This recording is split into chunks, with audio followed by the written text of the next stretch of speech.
Bonsoir chers amis, j'espère que vous vous portez bien. Ici est toujours Samuel Boumso d'Immigrants Africains. J'espère que cette vidéo-ci va aider plusieurs personnes. Mais avant de continuer cette vidéo, je vous prie de marquer un temps d'arrêt, ok, pour vous abonner. Aujourd'hui, nous avons un seul défi, c'est celui d'atteindre les 1000 abonnés. J'aimerais qu'au thème de cette vidéo, nous puissions relever ce challenge, les amis. Challengeons-nous, allons relever ce défi avec moi. Allons-y.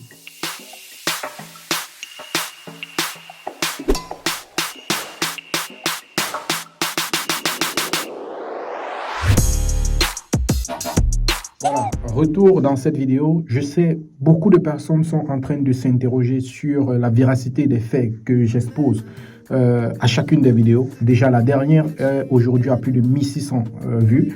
C'est très bien, d'accord, mais nous n'allons pas nous arrêter parce que nous avons un challenge. Le premier, c'est d'abord d'atteindre les 1000 abonnés, ensuite les 5000, ensuite les 10 000, pourquoi pas, être la meilleure plateforme d'immigration dans le monde entier. Oui, c'est ça le rôle de l'immigrant africain, c'est ça le rôle de son promoteur, Samuel Boumso, parce que beaucoup de personnes nous ont vendu du rêve, beaucoup de personnes nous ont dit que c'est impossible de rêver. Et nous allons leur montrer, nous allons leur faire croire que avec la détermination, l'abnégation, mais surtout le savoir-faire, on peut transformer les difficultés en réalité. Donc, chers amis, bienvenue une fois de plus au cours de cette vidéo. Dans celle-ci, nous allons parler uniquement du travail en Pologne. Comment quitter de l'Afrique pour aller du côté de la Pologne, étape par étape, et ensuite, comment vous pourriez faire pour me confier votre dossier, parce que mon devoir, c'est d'accompagner des personnes avec ou sans expérience professionnelle, avec ou sans background académique. Oui, c'est le défi que je me suis lancé. Au début de cette aventure, il y a cela 3 ans, pour ceux qui le savent, j'ai commencé en 2020 du côté de Facebook. La plateforme était tout simplement Diaspora Africa. Je l'ai commencé étant en Russie et progressivement, j'ai eu à mettre sur pied un certain nombre d'informations au clair, un certain nombre d'idées. C'était rien du tout, mais c'était déjà, voilà, ce savoir-là, cette touche particulière de ne rien lâcher, de montrer comment on peut se construire un empire progressivement. Raison pour laquelle je m'en vais vous prier de suivre cet élément de notre illustre dévancier sur les plateformes numériques africaines, qui est Philippe Simon, qui donne son avis ou alors qui lit l'interview que Bill Gates a passée pour nous dire ce qu'il pense de quelqu'un qui a de l'avenir et quelqu'un qui n'a rien du tout. On s'écoute cet élément. Mais ce qui est intéressant pour moi ici, c'est le message qui est véhiculé. Et je veux que l'on puisse en parler. Voici le texte. Je vais le lire, il est un peu long, mais vous allez me dire ce que vous en pensez. Ma fille n'a pas d'intention de marier un homme pauvre. Bill Gates explique pourquoi sa fille ne peut pas épouser un pauvre. Il y a quelques années, j'ai assisté à une conférence américaine sur l'investissement et la finance. L'un des rapporteurs était Bill Gates et lors des questions-réponses, j'ai posé une question qui avait fait rire tout le monde. Si l'un des hommes les plus riches au monde pouvait accepter que sa fille épouse un homme pauvre ou modeste, Bill répondit.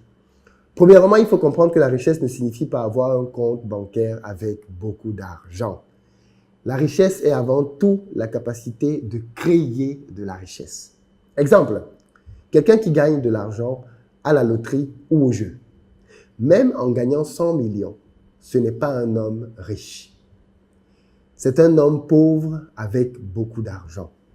Voilà pourquoi 90% des millionnaires de loterie sont de nouveau pauvres après 5 ans. Il y a aussi des gens riches qui n'ont pas d'argent. Exemple, la plupart des entrepreneurs.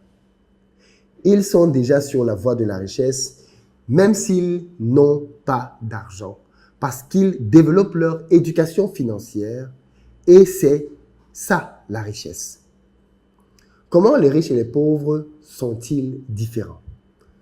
Si vous voyez un jeune homme qui décide d'obtenir son diplôme, apprendre de nouvelles choses, essayer de s'améliorer sans cesse, sachez que c'est un homme riche. Si vous voyez un jeune homme qui pense que le problème est l'État et qui croit que les riches sont tous des voleurs et qu'il critique constamment, sachez que c'est un pauvre.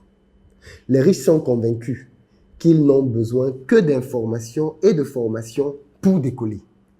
Les pauvres pensent que les autres devraient leur donner de l'argent pour Déjà, il y a plusieurs personnes qui vont se demander, Samuel, mais pourquoi tu parles de la Pologne? La Pologne est située où? Quel est ce pays? On entend les Polonais, d'accord? Les amis, la Pologne est un pays de l'Europe qui est proche de la Lituanie, la Lettonie, l'Estonie, ok? Et la langue principale là-bas, c'est le polonais, d'accord? Ils sont à plus de 38 millions d'habitants, donc ce n'est pas un petit pays en tant que tel. Et aujourd'hui, ils sont en train de lancer une vague et grande campagne d'immigration. Pourquoi? Parce que par le passé jadis, il y avait beaucoup d'Ukrainiens qui étaient là-bas, qui sont allés se chercher, et ces derniers voulaient l'apport de l'espace Schengen. Parce que nous savons que quand nous sommes dans l'espace Schengen, nous avons la possibilité de circuler librement dans tous les États membres. Ça veut dire, une fois que vous avez la carte de résidence de ce pays-là, la carte de 5 ans, ensuite de 10 ans, vous pouvez avoir un passeport polonais qui est un passeport de l'espace Schengen. Et ce dernier vous donne droit à près de 142 ou 150 pays free visa. Ceci étant, les Ukrainiens qui sont rentrés, quand la guerre a commencé, ils étaient obligés, étant donné qu'ils sont nationalistes, de rentrer dans leur pays pour soutenir ce dernier et combattre contre la Russie.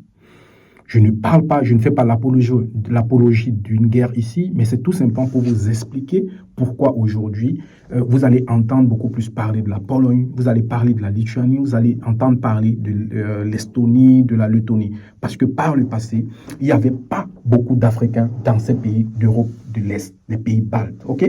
Bon, je vais tout simplement bien mettre la caméra pour vous expliquer. Quand le Covid est arrivé, tout a commencé pendant le Covid, d'accord? Nous avons remarqué que beaucoup de commerces avaient fermé et beaucoup de Polonais, d'Européens voulaient des aides. Raison pour laquelle les États ont lancé cette vaste campagne d'immigration. Maintenant, pour se faire l'argent, les universités ont commencé à attirer de ce côté les étudiants étrangers africains.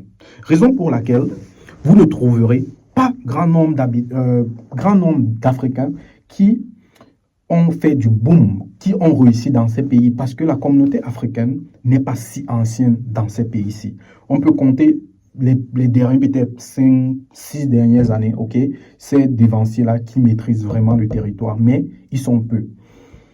Il y a 1 an, il y a 2 ans, beaucoup d'Africains sont entrés. Maintenant, les choses sont en train de se corser parce que ils ont remarqué que les étudiants africains entraient avec beaucoup de faux diplômes.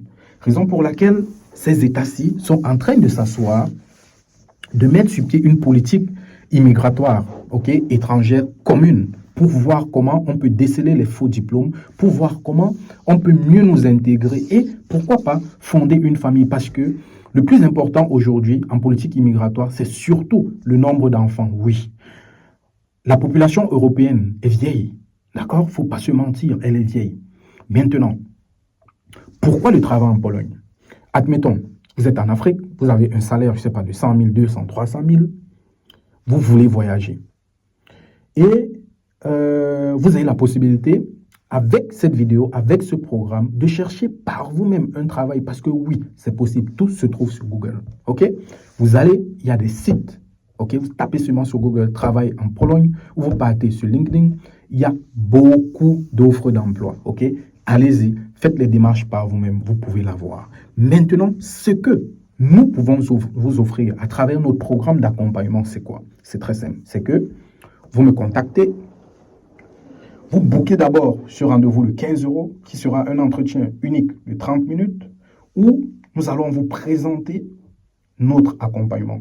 Nous allons vous donner les avantages, le main target, les objectifs, mais surtout le coût financier et la périodicité. Il faut noter ici que les coûts financiers pour un contrat de travail de 2 ans coûtera minimum 1 700 000 et pour un contrat de travail de 3 ans coûtera minimum 2 200 000. Ceci étant, vous allez me dire que 2 200 000, pourquoi faire? 1 700 000, pourquoi faire? Ça vous donnera droit à un logement gratuit de ce côté-là. Ça vous donnera droit à une offre d'emploi vraiment valide, avec un employeur vraiment sérieux, qui est légal, qui existe sur le plan juridique depuis bientôt 5-10 années et qui paye régulièrement ses employés. C'est ça le plus important. Vous aurez droit à un salaire fixe de minimum 800 à 1300 euros. Donc, votre tâche sera tout simplement de m'envoyer votre passeport. Je vous envoie une liste d'offres d'emploi. Vous choisissez votre emploi. Ensuite, vous me laissez faire le reste. Dès que je vous dis, par exemple, Jean, Emmanuel, Luc, votre offre d'emploi est prête, tel est votre employeur, vous verserez les 50%. Nous allons lancer notre stratégie XXL, ok, en envoyant tous les documents au niveau du service de l'immigration pour obtenir une lettre d'invitation en bonne et due forme. Réunir toute la paperasse nécessaire, vous octroyez un contrat de bail d'une année, une assurance de voyage et une assurance maladie. Ce qui est sûr, nous allons vous fournir une paperasse qui ne dit pas son nom. Votre employeur va envoyer un document de support visa à l'ambassade qui traitera votre dossier pour leur dire ce candidat, il est le nôtre, bien vouloir lui octroyer le visa. Maintenant, est-ce que Samuel, le visa, il est garanti? J'aime très bien le dire que aucun visa ne serait garanti dans ce monde. Quoi que l'on puisse vous dire, procédure d'immigration au Canada, procédure d'immigration des UK, de la Grande-Bretagne, de la France, je ne sais pas trop, des États-Unis, c'est de la foutaise. Aucune agence au monde ne peut vous garantir le visa. Donc, nous qui sommes une agence en ligne numérique, on ne pourra le faire. Quand vous nous confiez votre dossier, c'est de savoir que nous allons tout mettre en œuvre pour vous donner des documents solides de support visa et à votre tour de préparer également une paperasse nécessaire. Quels sont les documents, par exemple, que vous aurez besoin? C'est un compte bancaire avec une somme de minimum, disons, 2 millions. Okay? C'est un extrait de casier judiciaire pour montrer que vous n'avez pas un antécédent juridique. C'est votre carte de résidence si et seulement si vous résidez hors de votre pays, de votre pays natal. Ça peut être, vous êtes du côté de Dubaï, de la Chine, de la Turquie, de la Russie, et vous voulez également rejoindre ce programme-là d'accompagnement pour le travail en Pologne. Oui, les amis, il y a ce type de document que vous allez devoir fournir et nous allons vous coacher, vous trouver un rendez-vous pour que vous puissiez aller déposer votre visa en bonne et due forme. Maintenant, pour les Africains, il faut savoir que la Pologne a plusieurs représentations diplomatiques en Afrique. Pour les Camerounais, par exemple, je sais, c'est du côté du Nigeria. Pour les Ivoiriens, je sais, c'est du côté du Rwanda. Pour, je crois, les Sénégalais, je sais, c'est du côté du Maroc. Ceci étant, vous aurez la possibilité, à travers les liens qu'on va vous envoyer, de voir la représentation diplomatique qui traitera votre demande et d'aller tout simplement faire votre demande. Cette procédure, dès lors que nous vous avons trouvé un contrat de travail, pourra durer 3 à 4 mois. Parce que seuls les documents que nous allons envoyer à l'immigration pour vous obtenir votre lettre d'invitation pourront prendre minimum 8 semaines, voire à 10 semaines. Donc, pour recevoir le package de documents via DHL, vous allez attendre quelque chose comme 3 mois, 4 mois. Mes chers amis, comme vous le savez, cette plateforme n'est pas là pour vendre du rêve. Cette plateforme est là pour vous parler des réalités. Donc, chers amis, je suis en train d'arriver au terme de cette vidéo. J'espère avoir été clair. Si vous me contactez, c'est que vous êtes prêts. Raison pour laquelle j'ai tourné cette vidéo pour vous dire oui, le train il en marche. Oui, nous lançons enfin ce programme-là. Oui, nous avons 2, 3, 4 candidats qui sont déjà prêts.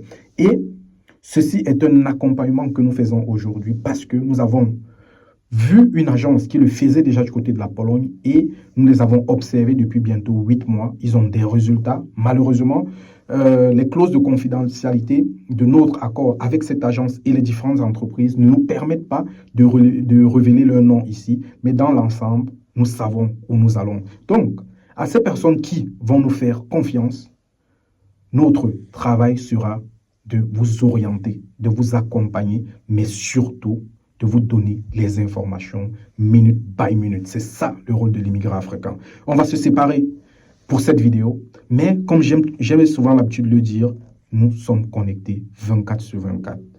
It's hard, it's difficult, but with the motivation, with the hard work, we can make impossible become possible. It was Samuel Bumso, your man. See you soon. I love you all, guys. Let's go.